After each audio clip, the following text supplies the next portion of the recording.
Karimnagar BRS MP అభ్యర్థి వినోద్ కుమార్ ముమ్మరంగా ప్రచారం చేస్తున్నారు. ఈ సందర్భంగా బీజేపీ కాంగ్రెస్లపై మండిపడ్డారాయన.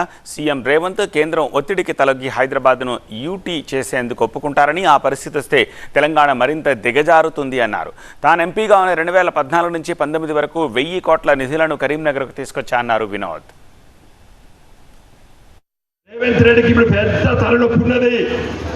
వీళ్ళు పల్లెటూరులను పరిపాలించాలంటే ఈ రైతు బంధు, రైతు బీమా, కళ్యాణ లక్ష్మి, తులం బంగారము, 2500 ఆసరా పెన్షన్లు, ఈ 200 యూనిట్ల కరెంట్, ఈ తలనొప్పి ఎందుకు నాకు?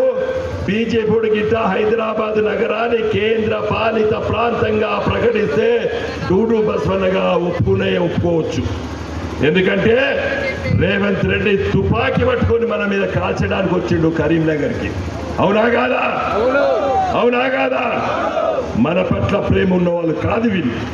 కాబట్టి పార్లమెంట్లో ఇలాంటి చట్టాలు వ్యతిరేకించేవాడు గులాబీ జెండా వాడు పార్లమెంట్లో ఉండారు.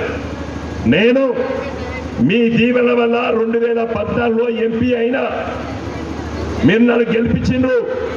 మోడీ గారు 10 సంవత్సరాలు ప్రధానమంత్రి అయితే మొదటి 5 ఏళ్ళు నేను ఎంపీని, తర్వాత నన్ను ఓడగొట్టి బండి సంజయ్ ఎంపీ అయ్యాడు. గత 5 ఏళ్ల నుండి నేను తీసుకొచ్చిన కరీంనగర్ నగరానికి 1000 కోట్ల రూపాయలు ఇలా స్మార్ట్ సిటీ